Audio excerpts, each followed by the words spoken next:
ஆண்டவரே இயேசுவே, அன்புருக்கினியோரே, உங்களுக்கு அன்பு கலந்த வணக்கமும் வாழ்த்துக்களும். ஆகஸ்ட் 24ஆம் நாளான இன்று திரு அவை மறைசாட்சி திருத்துதருமான புனித பர்த்தலமேயுனுடைய விழாவை கொண்டாடி மகிழ்கிறது. இந்த பர்த்தலமேயு நம் ஆண்டவர் இயேசு கிறிஸ்துனுடைய விண்ணேற்றத்துக்கு பிறகு அர்மேனியாவிற்கு நற்செய்தி அறிவிக்க சென்றார். அங்கே இவர் அறிவித்த நற்செய்தியை கேட்டு பலரும் கிறிஸ்துவை நம்பி ஏற்றுக்கொண்டார்கள். அந்த நாட்டு அரசன், அரசி, அங்கிருந்த பணியாளர்கள் உட்பட கிறிஸ்துவை நம்பி ஏற்றுக்கொண்டார்கள். இது அங்கிருந்த ஒரு சில குருக்களுக்கு பிடிக்கவில்லை.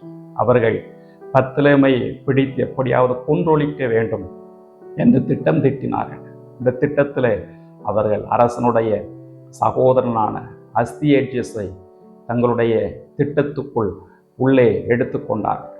இதன் பிறகு அவர்கள் என்ன செய்தார் என்று சொன்னார், ஒரு நாள் பர்த்தலமேய் மக்களுக்கு கடவுளுடைய வார்த்தையை அறிவித்துக் கொண்டிருந்த தருணத்தில் அவரை போய் பிடித்து அவருடைய தோலை உரித்து அவரை கொன்று போட்டார்கள்.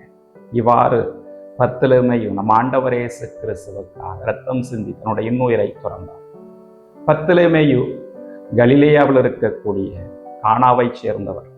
இவர் எப்போதுமே திருத்துதரான பிலிப்போடு தான் இணைந்து வருகிறார்.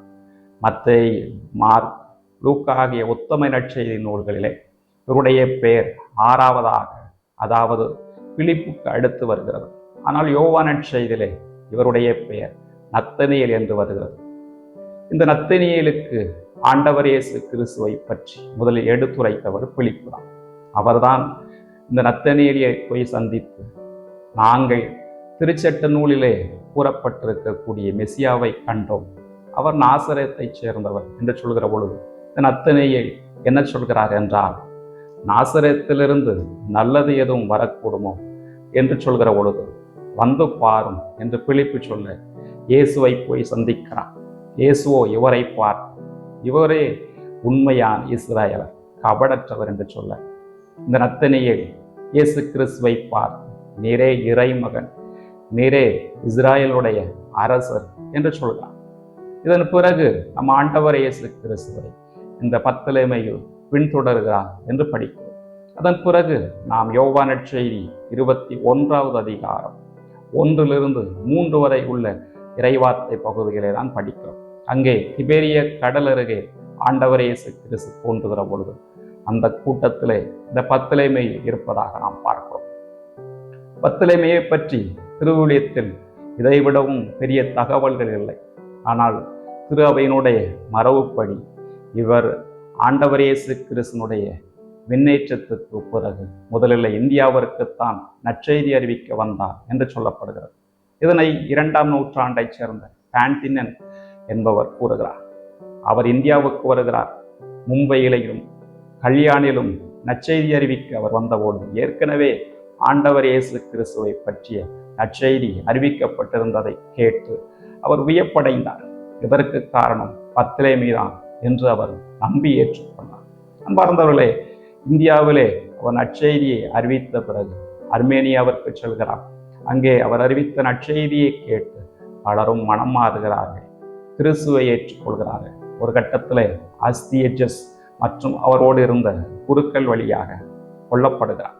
இவ்வாறு இந்த பர்த்தலமேயு நம் ஆண்டவர் இயேசு கிறிஸ்துவுக்காக இரத்தம் சிந்தி தன்னுடைய இன்னுயிரை துறந்தார். இந்த பர்த்தலமேயுனுடைய விழாவை கொண்டாடக்கூடிய நாம் இவரிடமிருந்து 2 செய்திகளை கற்றுக்கொள்ளும். ஒன்று, கபடற்ற உள்ளம். கபடற்ற உள்ளம் என்பது குழந்தைகளிடம்தான் மிகுதியாக இருக்கும். இவர் கபடற்றவராக இருந்தார், தூயவராக இருந்தார், மாசற்றவராக இருந்தார். நாம் திருவிழியத்திலே படிக்கிறோம். லேவியர் புத்தகம் 19ஆவது அதிகாரம் 2வது இறைவார்த்தை, உங்கள் கடவுளும் ஆண்டவருமான நான் தூயோராக இருப்பது போல நீங்களும் தூயோராக இருங்கள் என்று கடவுள் கூறுகிறார் என்றால் இத்தகைய தூய வாழ்க்கையை நாம் வாழ வேண்டும். இதனை பர்த்தலமேயு நமக்கு கற்றுத்தருகிறார். அவர் கபடற்றவராக இருந்தார் என்றால் நாமும் கள்ளம் கபடற்றவர்களாக வாழ வேண்டும் என்பதுதான் இந்த புனித நமக்கு கற்றுத்தரக்கூடிய முதன்மையான செய்தியாக இருக்கிறது. அடுத்ததாக இந்த புனிதர் நமக்கு கற்றுத்தரக்கூடிய செய்தி என்ன என்று சொன்னால், திறந்த மனதோடு வாழ வேண்டும். பலரும் உண்மையை ஏற்றுக்கொள்ள தயங்கக்கூடிய ஒரு சூழலில் அல்லது முன்சார்பு எண்ணத்தோடு இருக்கக்கூடிய ஒரு சூழலில் இவர் திறந்த மனதோடு உண்மையை ஏற்றுக்கொண்டார் என்பதுதான் நாம் நம்முடைய மனதில் இருத்த வேண்டிய செய்தியாக இருக்கிறார். இவர் ஒரு காலகட்டத்தில் நாசரேத்திலிருந்து நல்லது எதுவும் வரக்கூடுமோ என்றுதான் நினைத்தார். ஆனால் ஆண்டவர் இயேசு கிறிஸ்துவை போய் சந்தித்த பிறகு இயேசுவை நீரே இறைமகன், நீரே இஸ்ராயலுடைய அரசர் என்று சொல்கிறார் என்றார். அவரிடத்துல திறந்த மனது இருந்தது. அவரிடத்துல முன்சார்பு எண்ணம் இருந்தாலும் கூட பின்னாளிலே அதனை அவர் மாற்றிக்கொண்டார் என்று சொன்னார். இன்றைக்கு நம்மிடம் இருக்கக்கூடிய முன்சார்பு எண்ணம், ஒருவரை பற்றி நாம் வைத்திருக்கக்கூடிய தவறான கருத்துக்களை, முன்சார்பு எண்ணங்களை நாம் தவிர்க்க வேண்டும். இந்த முன்சார்பு எண்ணங்கள் அல்லது அடுத்தவர்களை பற்றி நாம் கொண்டிருக்கக்கூடிய தவறான பார்வை எத்தகைய கொடிய ஒரு செயல் என்பதை ரவீந்திரநாத் அவருடைய வாழ்க்கையிலிருந்து நாம் கற்றுக்கொள்ளலாம். இந்த ரவீந்திரநாத்துடைய வாழ்க்கையிலே ஒரு முக்கியமான நிகழ்வு நடந்தது. அது என்ன என்று சொன்னால், அவருக்கு ஒரு பணியாளர் இருந்தார். அவர் இவருடைய வீட்டிலே வேலை பார்த்து வந்தார். ஒரு நாள் திடீரென்று அவர் காணாமல் போய்விட்டார். இவருக்கு மிகுந்த அதிர்ச்சியாக இருந்தது. என்ன இவர் நம்மிடத்துல எதிலுமே சொல்லிக்கொள்ளாமல் போய்விட்டாரே என்று நினைத்தார். வருகிற பொழுது அவரை கடுமையாக திட்ட வேண்டும் என்று நினைத்து கொண்டிருந்த சூழலிலே பணியாளர் வந்தார். மிகவும் வருத்தத்தோடு வந்தார். அவரிடத்திலே இந்த ரவீந்திரநாத் கேட்டார், எங்கே போனாய்? 2 நாட்களாக உன்னை காணவில்லையே என்று சொன்ன பொழுது அந்த பணியாளர் இவ்வாறு சொன்னார், 2 நாட்களுக்கு முன்னதாக என்னுடைய மகன் இறந்து போய்விட்டான். அந்த செய்தியை உங்களிடத்தில் நான் சொல்லலாம் என்று நினைத்து கொண்டிருந்த போது நீங்கள் ஓய்வெடுத்து கொண்டிருந்தீர்கள். ஆனால் உங்களை தொந்தரவு செய்ய விரும்பவில்லை, அதனால் தங்களிடத்தில் சொல்லிக்கொள்ளாமல் போய்விட்டேன் என்று சொன்ன பொழுது இந்த ரவீந்திரநாத் தவற்றினை உணர்ந்தார். இப்படித்தான் நாம் பல நேரங்களிலே ஒருவரை பற்றி முழுமையாக அறிந்து கொள்ளாமல் அவர்களை மதிப்பிடுகிறோம், தீர்ப்பிடுகிறோம், தவறான எண்ணங்களை கொண்டிருக்கிறோம். ஆகவே நாம் இந்த எண்ணங்களை நம்முடைய வாழ்க்கையிலிருந்து தவிர்க்க வேண்டும். முன்சார்பு எண்ணங்களை தவிர்த்துவிட்டு திறந்த மனத்தோராய் வாழ வேண்டும்.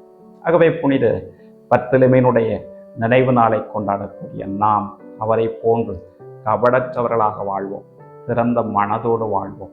நம் ஆண்டவர் இயேசு கிறிஸ்துவை எல்லா மக்களுக்கும் எடுத்துரைக்கக்கூடியவர்களாக மாறுவோம். அதற்கான ஆற்றலை நாம் கடவுளிடத்திலே கேட்போம். ஆமாம்.